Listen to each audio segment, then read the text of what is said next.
all men by nature desire to know. Aristotle, when he wrote this, was saying that the thing that makes human beings different from other creatures, the thing that defines us, is the pursuit and acquisition of knowledge. This is not just to say that we, human beings, are curious creatures. It is to say that our ability to think about and to act on the world around us is bound up with our ability to know it.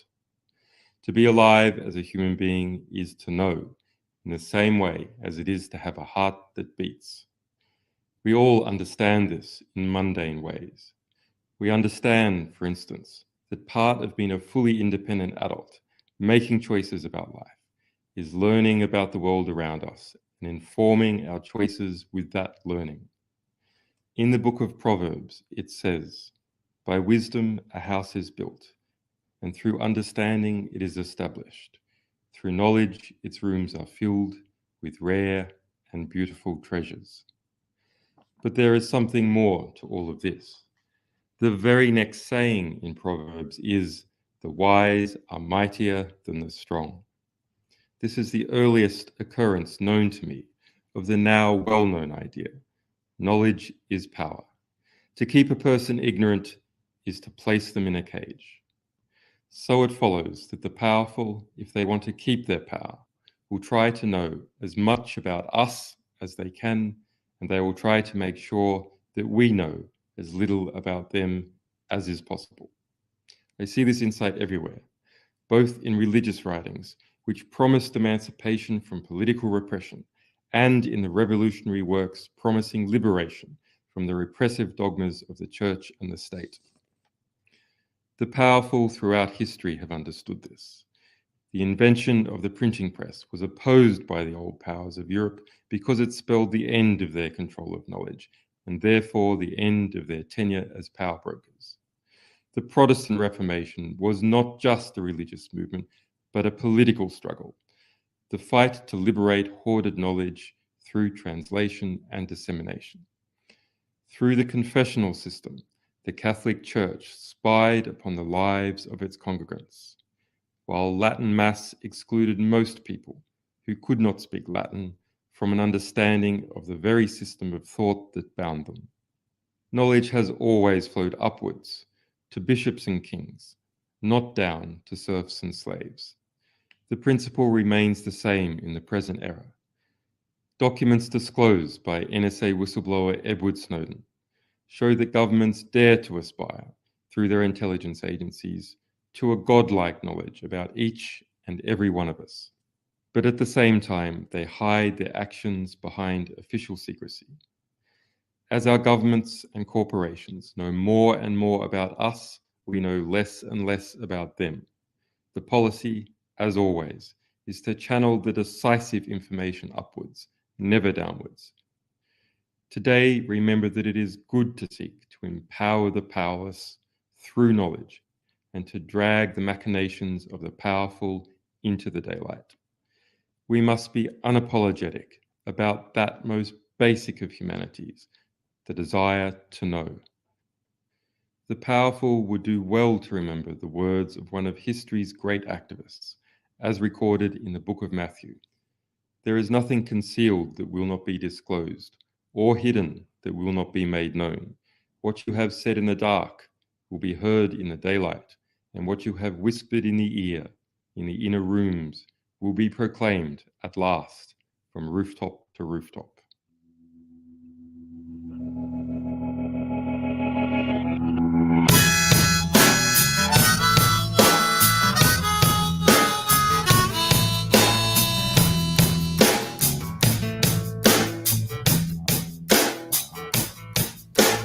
Let me run with you tonight. I'll take you on a moonlight ride.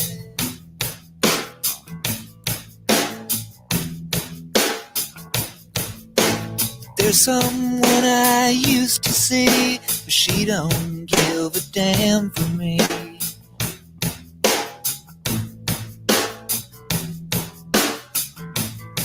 But let me get to the point. Let's roll another joint and turn the radio loud. I'm too alone to be proud, and you don't know how it feels. You don't know how it feels to be me.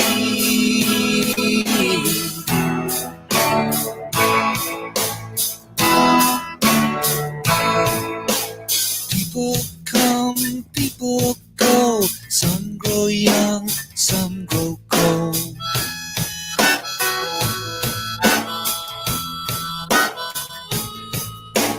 I woke up in between a memory and a dream.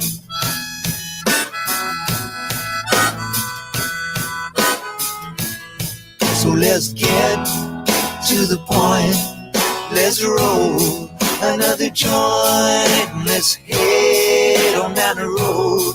There's somewhere I gotta go, and you don't know how it feels. You don't know how it feels to be me.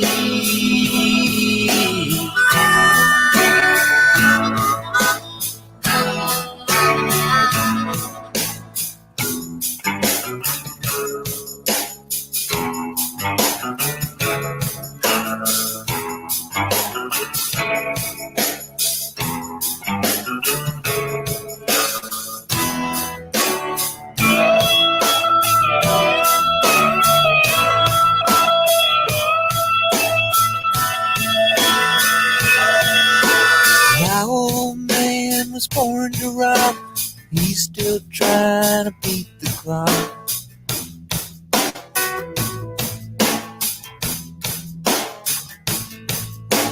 Think of me what you will. I've got a little space to fill.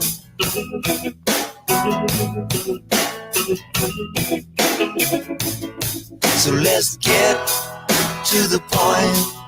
Let's roll another joint. Let's head on down the road. There's somewhere I gotta go. You don't know how it feels. You don't know how it feels. No, you don't know how it feels to be me. You don't know how it feels. You don't know how it feels. No, you don't know how it feels to be me.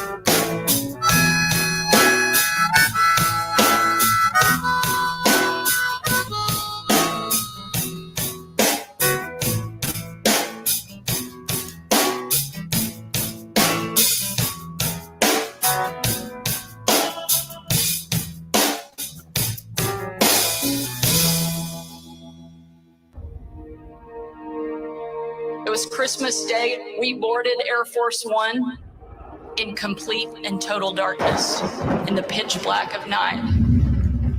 We landed in war-torn Western Iraq. No lights on the runway. There were hundreds of troops packed into a dining hall. They had absolutely no idea that the president and first lady were about to walk into that room. And when they did, it was a sight and a sound and a scene that I hope I never forget. That room absolutely erupted. That was the kind of patriotism President Trump brought back to our country. One of the young soldiers yelled from the back of the room, "Mr. President, I re-enlisted in the military because of you." And without missing a beat, the president said, "And son, I am here because of you." I'm Donald J. Trump, and I approve this message. LGB. LGB. GB. LGB. They say LGB everywhere I go. LGB. What it means, I don't know. LGB. Whatever it is. LGB. Come on, help me, please. Please. Alrighty then. I like you. LGB. That's let's go, Brandon, right? LGB. This means let's go, Brandon. No. LGB. Sounds like let's go, Brandon, I guess. LGB. All right. Let's go, Brandon. I am Cornholio. Chant. LGB. Right wing and left wing. LGB. Go, you know the thing. LGB. If you don't sing, step back. LGB. And you ain't black. LGB. Let's go, Brandon. LGB. Let's go, Brandon. LGB. Let's go, Brandon.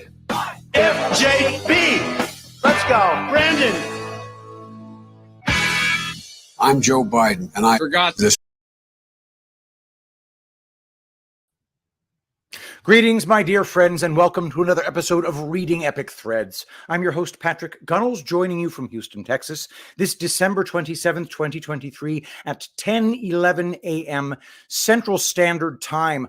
I've got two pieces from the Tree of Woe that I want to read to you today. And before I read them, I want everybody to bear in mind that this creator is a brilliant writer, very insightful, differs from us on a lot of things that we consider and know are fake. So there's a little bit of normie-ishness going on there. I just want to warn everybody in advance before I read that, because I haven't read it yet, so I don't know exactly what he's going to refer to. But his insight is extremely valuable. Also, he's a very good writer. So I just wanted to introduce him that way. It's treeofwoe.substack.com. I'm a fan of the account, and I haven't read very much from there. But I think that we're going to enjoy this one. It is about the coming end of the American Empire, I believe. And I think we've all kind of seen that coming for a while, and it'll be neat to see his insight on the topic. But before we get to any of that, don't forget to go to angelpaste.com, because we're running a very special contest, or raffle, if you will. Now, those of you who got your Angel Paste by Christmas, that's great. And I know that some of you will never get your Angel Paste by Christmas because Christmas has already passed.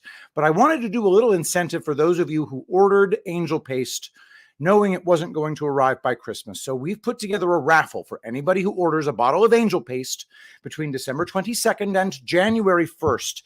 For every bottle, you get entered one time in a raffle for a very special gift box consisting of Angel Paste products that are not for sale. I'm talking about the Angel Paste Sugar Scrub, the Angel Paste Miracle Butter, a thicker formula, kind of like Nivea, but without the poison. The Angel Paste Facial Serum, a plumping, vitamin-inducing, anti-aging serum that Barbara has invented. And finally, what was the fourth? Yeah, of course, the Angel Paste Lip Balm that Barbara has designed. Angel Paste consists only of food-grade plant oils, and those of you who know Angel Paste know that these new products are something to seek after. They won't be coming out anytime soon. Really won't. Spinning up production on them is difficult enough, given the fact that the demand for Angel Paste is so overwhelming. But for a very select one, or possibly two, or maybe three of you, depending on sales, we will be giving you gift boxes of all of these bad boys. Just buy one bottle of Angel Paste, and you're in the drawing.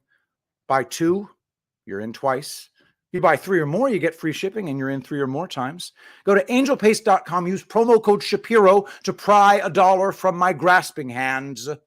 Your skin will drink it up. So definitely enjoy that. From treeofwoe.substack.com, The Great Satan and the Last Man, or How the United States of America is Flirting with Annihilation. Editor's note: doom comes at you fast. It was only 3 months ago that I predicted the end of America as we know it within 16 months. Now it feels like I was being overly optimistic. Even as I was writing this editor's note, the Supreme Court of Colorado ruled that Trump could not be president under the 14th Amendment, a singular escalation in the war on democracy, but that's just one of many recent calamitous developments in our clown world. In fact, calamities are coming at such fast pace that I can't keep up, especially when I'm already beleaguered with the burdens of success from my recent crowdfunding campaign. This week I realized I needed help, but who could I turn to in my moment of despair to bring you despair? Rereading the comments on my latest essay, I knew the answer. Anaf Habib. No other commenter on Tree of Woe has managed to provoke so much ire and so much conversation. No one else has managed to make me feel optimistic. Mr. Habib has his own Substack devoted to contemplating woe, but he graciously agreed to write a guest editorial for me this week. The opinions in the piece are, of course, those of Mr. Habib and do not reflect my own mainstream and milquetoast views. So we're going to check out Mr. Habib as well. But let's go with the 3 months ago column first, entitled American Eschaton, or possibly Eschaton. No, Eschaton, yeah. 16 months until the end of America as we know it, and this was written September 27th, 2023. 16 months from now, 472 days to be exact, on January 25th, 2025, the next president of the United States will be sworn into office. In an ordinary year, in an ordinary decade, in an ordinary nation, the next president would be obvious. It would be Donald Trump. I think he means January 20th, 2025. Consider, in the Republican primary, Trump has a commanding 41-point lead. Every other Republican is just vying to be vice president. That's, in my opinion, a rather normie thing to say. Who's ahead in the national polls?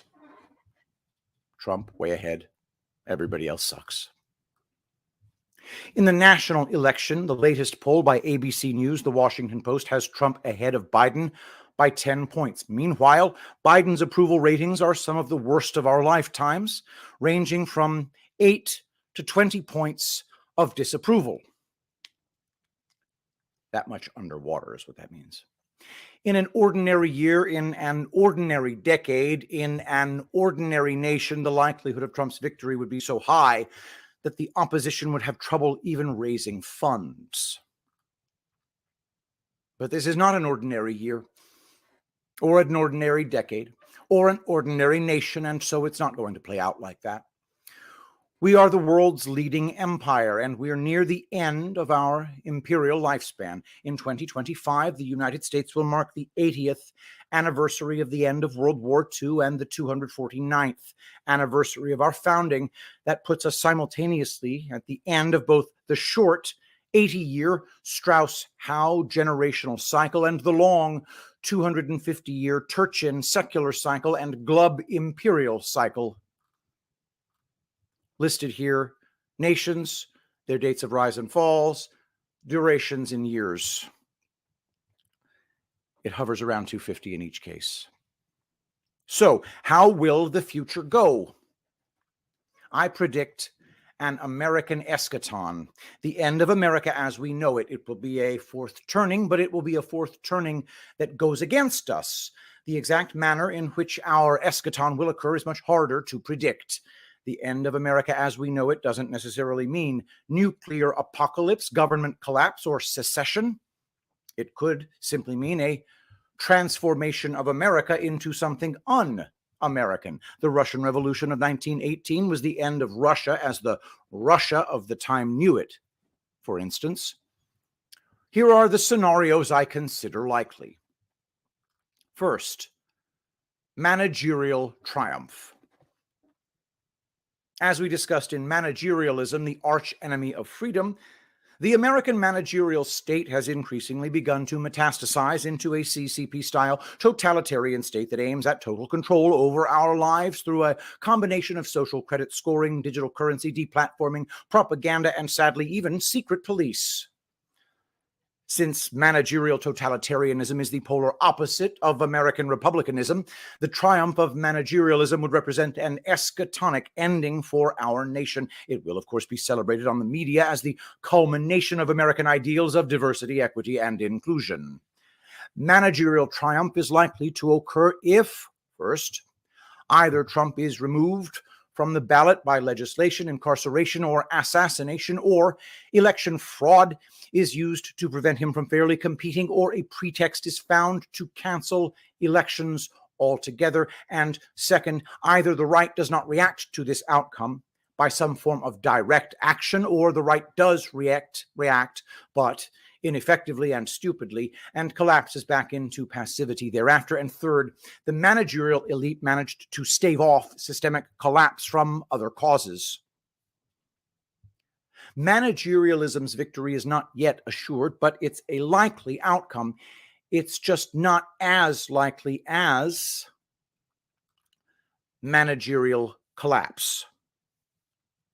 Yes. The managerial state is very close to achieving full control of our government and population. However, that control is built upon shaky foundations. The petrodollar has been its instrument of dominance, but the petrodollar is collapsing. There is evidence of increasing dysfunction within our institutions, which, having abandoned meritocracy for diversity, inclusion, and equity, are no longer capable of properly performing their core functions. It is possible, therefore, that the arch enemies of freedom might establish their totalitarian utopia only to preside over its ruin. For an example of what the ruin of a nation looks like, turn your attention to South Africa. At one time, South Africa was a first world country with a space program and nuclear weapons. Both of those things are fake. Now it is a failed wreck. As documented by American Thinker and The Burning Platform, first, the power grid is collapsing with extended rolling blackouts and even those plants that are online producing at only 50% capacity. Second, the railway system is being destroyed with 20% of freight capacity lost in the last 5 years. Third, more than 50% of sewage treatment and 36% of water processing systems are offline. Fourth, the currency is collapsing while international debt builds up. Fifth, violent crime has become endemic, with 7,000 murders and 13,000 rapes in just 3 months. That level of dysfunction could happen here. America does not have magic dirt that somehow guarantees that it will always be a first world country. Managerial collapse will occur if, first, either Trump is removed from the ballot by legislation, incarceration, or assassination, or election fraud is used to prevent him from fairly competing, or a pretext is found to cancel elections altogether, and either the right does not react to this outcome by some form of direct action, or the right does react, but ineffectively and stupidly, and collapses back into passivity thereafter. And third, the managerial elite fail to stave off systemic collapse from other causes. Those first two are identical to the previous managerial triumph. The third simply changes succeeds to fails. I believe managerial triumph followed by collapse is the most likely outcome. The collapse will, of course, not be instant and might take several years. It will therefore only be recognizable in hindsight. Next option, peaceful, national divorce.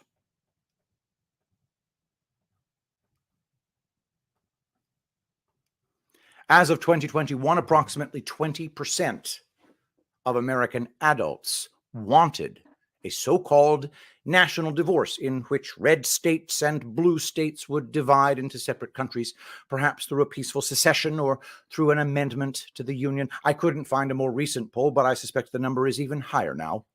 And it is entirely plausible that the number of people calling for a national divorce will soon skyrocket. The right wing could trigger a national divorce if, first, either Trump is removed from the ballot by legislation, incarceration, or assassination, or election fraud is used to prevent him from fairly competing, or a pretext is found to cancel elections altogether, and second, in response, one or more red states secede from the Union, refuse to recognize the Washington, D.C. government, or otherwise provokes a national divorce, and third, the federal government, perhaps under international pressure or weakened by the collapse of the petrodollar, permits this secession, or at least does not oppose it. The left wing could trigger a national divorce if, first, Trump is elected back to the presidency to execute his dark MAGA platform, and second, in response, one or more blue states secede from the Union, refuse to recognize the Trump presidency, or otherwise provoke a national divorce. Third, the federal government, perhaps under international pressure or weakened by the collapse of the petrodollar, permits this secession, or at least does not oppose it. A peaceful national divorce seems possible, even plausible, and yet still unlikely. The United States is too valuable to its ruling oligarchs to allow it to be fractured into competing nation-states, some of which would oppose their policies. Much more likely is a civil war. Violent national divorce. When Americans think of civil war, we tend to call up images of the Civil War, a conflict involving uniformed soldiers fighting pitched battles that ended with a negotiated settlement and largely peaceful reconciliation. But that is hardly how most civil wars go. Most are far more messy, characterized by assassinations, bombings, guerrilla warfare, ethnic cleansing. Civil war has ravaged much of Africa, Ireland, the Balkans, and the Middle East, and if it comes here, it will ravage us too. The United States might slip into civil war if, first, whichever faction loses the 2024 election, left or right, attempts a peaceful secession, and second, the federal government responds with military action and is met by counter-military force by the states. The United States might also fall into civil war if, first, either Trump is removed from the ballot by legislation, incarceration, or assassination, or election fraud is used to prevent him from fairly competing, or a pretext is found to cancel elections altogether, and two, the right responds violently and the government fails to quickly frighten or pacify the insurgency by police or military action. Alternatively, Trump is elected back to the presidency to execute his dark MAGA platform, and second, the left responds violently, and the government fails to quickly frighten or pacify the insurgency by police or military action. In the absence of a secession, the level of violence will initially seem equivalent to that witnessed during the mostly peaceful Summer of Rage. However, it will cascade from there. It is entirely possible that foreign powers, such as China and Russia, will intervene on behalf of one side or another, just as we have always done in other people's civil wars. An unfortunate side effect of our current open borders immigration policy has been the arrival of literally millions of unemployed, able-bodied, military-age men. If civil war breaks out, it is very likely these quote, refugees will be leveraged by one side to serve as Antifa-style paramilitary forces. If one were conspiratorially minded, which I, of course, am not, one might even suspect that an anticipation of paramilitary action might be why these military-age men are being allowed into the country. Next. Global war, or as I would call it, worldwide war. In August 2022, I predicted that we would eventually enter what I called World War Next.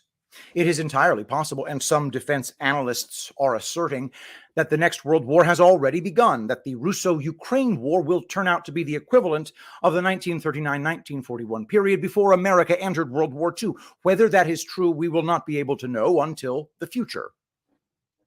What we do know is true is that there is a hawkish element within the US government that is at least actively preparing for and perhaps seeking a confrontation with China and or Russia. Why might we seek a confrontation? Well, many political historians have noted that countries with internal troubles often provoke or enter wars as a means of uniting and or distracting their populations from their woes. There is a good argument to be made that Franklin D. Roosevelt brought us into World War II, partly because his efforts to end the Great Depression had failed. There are essentially two ways in which World War Next might begin in the next 16 months. First, China and or Russia starts the war because their leaders believe that the United States is badly led, broke, disunited, and therefore likely to lose. Or second, the United States starts the war because our leaders believe that the system is heading for either collapse or Trump victory, and decide that large-scale worldwide conflict is better than relinquishing power. As I explained in World War Next, the U.S. leadership seems to believe it can and will win the next war, while I believe it will not. In either case, the outbreak of war would create a cascade of chaos that will transform the country beyond recognition. Conclusion. The end is extremely fucking nigh. The astute reader will have noticed that I excluded one possibility: that Trump might win the election fairly, the left would acquiesce in this victory, and Trump would thereafter clean up the deep state, deport the illegal immigrants that have entered the country, improve our disastrous energy policies, and so on. This is certainly the outcome I would prefer, and it's the only outcome that more or less results in America remaining the country I grew up in. But this is contemplations on the tree of woe, not meditations on the shrub of hope. Here is my rank ordering of the likelihood of what will come from most to least likely. Most likely, managerial triumph, followed by a slow, grinding degeneration that reveals itself as collapse only in retrospect. Second, managerial triumph followed by near-term collapse. Third, global war. Fourth, civil war. Finally, second, least likely, peaceful national divorce. And then least likely, Trump's triumph followed by a renewal of America. We have 16 months to prepare for what's coming. The clock is ticking. All right, that's the first piece that I'm going to be doing. Now, before I get to the next piece, guys, don't you forget raffle, angel paste. Those of you who order between the 22nd of December and the 1st of January, we're going to be entering you in a raffle for a gift box of all the angel paste products that are not for sale. The angel paste sugar scrub, the angel paste miracle butter, a thicker formula that stays on you and you can put on your hands and feet. It's great for callus. It's amazing stuff. The angel paste lip balm that I know all of you are interested in. And a new product that none of you have heard about, a plumping, anti-wrinkle, rejuvenating facial serum that my sister has developed. All of these could be yours if you order a bottle of angel paste right now and you win the raffle, which we will do live on Reading Epic Threads on January 2nd. Your skin will drink it up. Promo code Shapiro, and if you get 3 or more bottles, you get free shipping. Angelpaste.com. All right, next piece. And this piece is, of course, entitled The Great Satan and the Last Man, or How the United States of America is Flirting with Annihilation. The time has come. The United States is about to be conquered. Its peoples, already embroiled in social upheaval and widespread unrest, a de facto latent civil war, will eventually pick up arms en masse and begin the slaughter. Civil War version 2.0 will soon go kinetic, after which the term civil will be forever retired courtesy of the ensuing carnage. World War III will likewise go fully kinetic once said hostilities erupt, for it is already here. Its fronts are simply latent at present. The signs of this looming simultaneous double conflict are everywhere, be it rapid de-dollarization, mounting national debt, total loss of control in West Asia, NATO, translation primarily US, equipment burning on the East European steppe, a looming war and thus ensuing mega migrant crisis in Latin America, a looming war against the Chinese in the Pacific over Taiwan, a restarting of hostilities in the Korean Peninsula, loss of control in the Sahel to the military dictators of Mali, Niger, and Burkina Faso, the coming collapse of the southern border. You get the idea, dear readers. When it rains, it pours. Escalation from latent to fully kinetic will occur in each of the aforementioned fronts at varying speeds. Already many of them are escalating daily, some even hourly, alarming the, quote, elite to varying degrees. No empire lasts forever, and with the crumbling of empire comes the inevitable implosion back home. This precipice has now been reached. That this implosion will occur is all but certain. The masses subconsciously are aware of all this. Some may deny it. However, the zeitgeist in American society is moving rapidly towards affirming the obvious, that the nation is divided, and that this divided house cannot stand. The predictive programming by the so-called elite is already in full swing.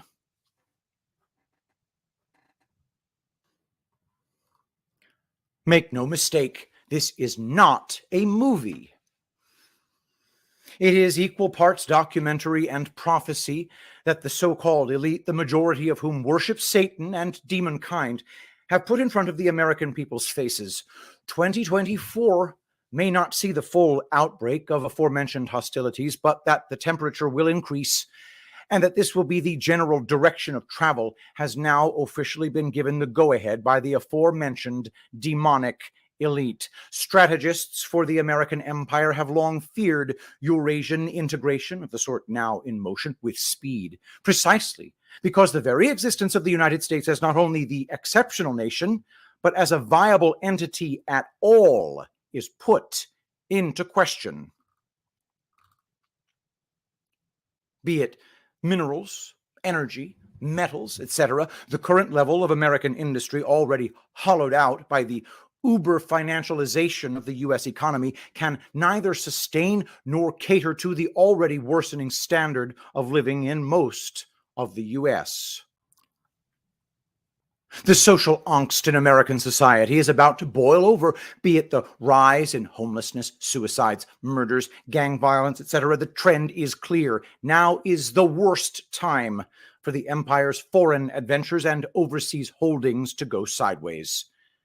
In Mackinder's terms, the outer and or insular crescent has eaten up its seed corn and is holding on for dear life. Any sequence of external shocks sustained by the crumbling of the architecture of U.S. hegemony overseas will thus be fatal and irrevocably so. At the empire's darkest and deepest crisis, this man is allegedly in charge. For those of you just listening, it's Biden looking freakish. Eurasia smells weakness. The consequences of this are grave. The Russian and Islamic worlds are already waging war against the hegemon. Ukraine is a de facto NATO proxy fighting Russia on the steppes of Eastern Europe. Israel is an American client state engaged in an all-out assault on Palestine, an assault rubber-stamped and approved by the Biden administration. Dear readers, perhaps you disagree with my characterizations of the aforementioned conflicts, but you see, what matters is what the regional players and, more importantly, the people living there believe regarding these ongoing conflicts.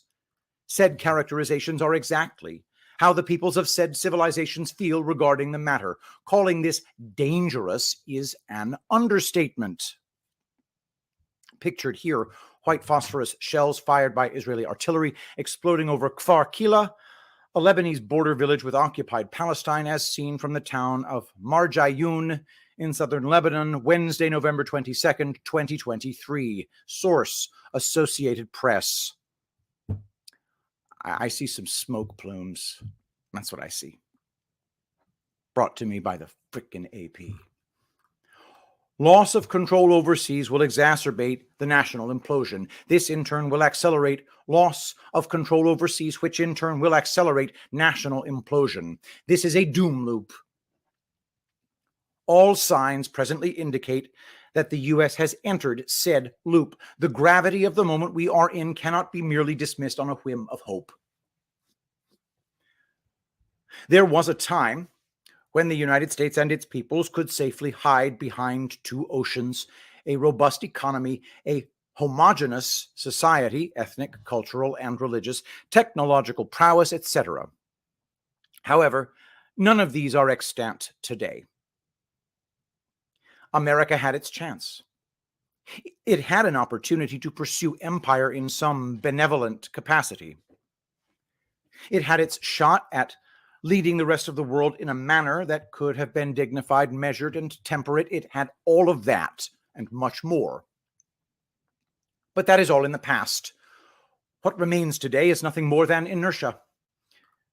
Men more clever, wise, and capable than any of the sorry lot of soy-drinking fools who claim to be men today in the continental United States and the European satrapies. Such men have long passed on. With their passing, what they built can only endure for a bit more at most. Make no mistake, the empire of lies will not go down without a fight. There are, however, too many small brush fires worldwide to extinguish. Ergo, death by 1,000 cuts is the name of the game. Defeat is only a matter of time. Doubts have already arisen in the empire's ability to secure world trade. This is magnified by a loss of deterrence in West Asia, in spite of the multiple carrier battle groups sent to the region to dissuade regional players. The de facto blockade of the Bab el-Mandeb Strait by Yemen's Ansar Allah is shaping up to be the Suez moment of American empire. If the hegemon cannot lift said blockade and guarantee the safety of global shipping, it is no longer a superpower. U.S. forces in West Asia, already under daily fire from the various Axis of Resistance members, will eventually be stormed en masse by the hundreds of thousands of militiamen who sport SRMBs, rocket artillery, kamikaze UAVs, etc. As strategic defeat in West Asia nears for Israel, as well as the empire, NATO, translation, primarily U.S., equipment burns without an end on the East European steppe. The Russian SMO in Ukraine has de facto demilitarized a large segment of NATO, translation, primarily the U.S., weaponry. Any surge capacity is now lost, meaning that should other fronts go more kinetic, the Americans are helpless. Assets can be moved to said new fronts. However, able-bodied personnel who can be boots on the ground are few and far between. Of the 450 to 500,000 or so Army personnel, only some 150 to 200,000 can fulfill said role, a number smaller than the Army of Bangladesh.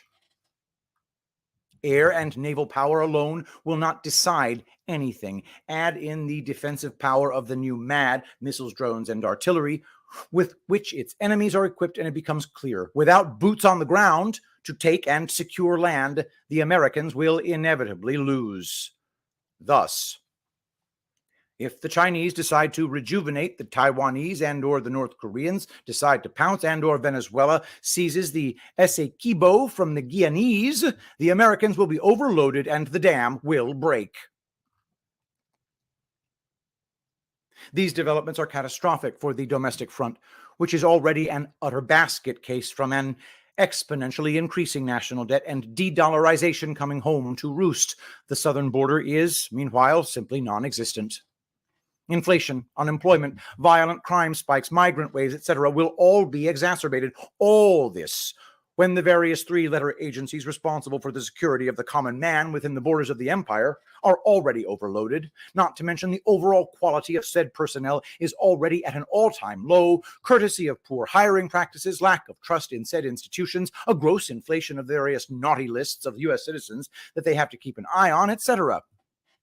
This means that reprisal attacks all but guaranteed, given the current international situation, will nearly all hit their marks, and do so with devastating effect.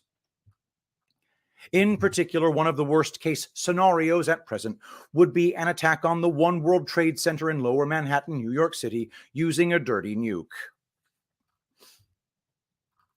Given the fractious nature of the common man in the US today, rather than a rally around the flag effect that brings the country together, this repeat 9/11 would likely push ordinary Americans over the edge in a definitive manner.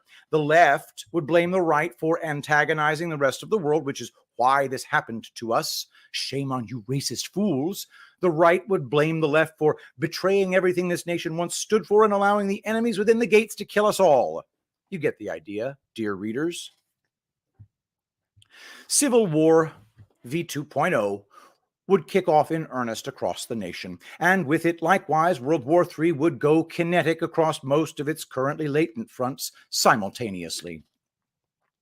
When unity is lacking, and a common enemy cannot be found and or identified, when even the very terms of debate are disagreed upon, the pathway is clear. Raise your hand against your very neighbor, colleague, friend, family, etc. The subheader for this essay is How the United States of America is Flirting with Annihilation. Perhaps that is far too optimistic a reading of where things stand. Perhaps we've passed the point of flirtation and moved to consummation. Perhaps the bed has been made, and we simply wait for America to lie in it. Editor's note, if any of the regular readership would like to pen a rebuttal to Mr. Habib's essay offering a more optimistic case for the future of the United States, I would happily publish it. Just don't make it too optimistic, because this is, of course, the tree of woe and not the shrub of joy. Okay, so anyway. And that was actually Mr. Habib being as pessimistic as humanly possible. I don't actually in any way think that that's where we're headed. I do think that there is managerial collapse coming up. However, the sovereign alliance is not something that he's taking into account. I also think that we are living through a devolution scenario, a continuity of government scenario, wherein a stolen election is allowed to happen only in name and only in an attempt to get us from the stolen election to a reconstituted government. You all know how that works. But yeah, Mr. Habib did just about the most normie pessimistic take imaginable, imagining everything he reads in the newspapers is real, imagining all of these reports of military action are real and not just nonsense. However, it is important to remember that the narratives do create our reality to a certain extent because the people react to the narratives. I just really genuinely think there's a plan. Anyway, guys, don't forget Angel Paste raffle. Go to angelpaste.com. Use promo code Shapiro to pry $1 from my grasping hands. If you order between December 22nd and January 1st, every single bottle you order enters you in a raffle.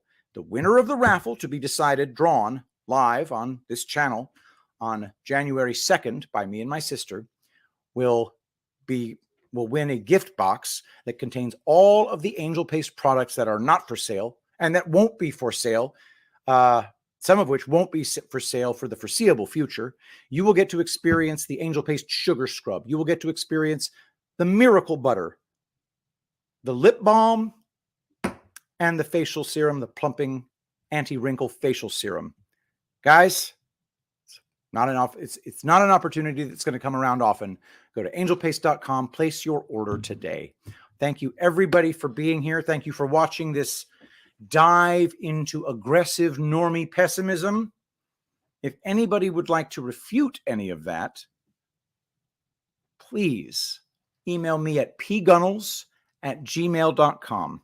I would be delighted to hear what you have to say. All right, let's pray.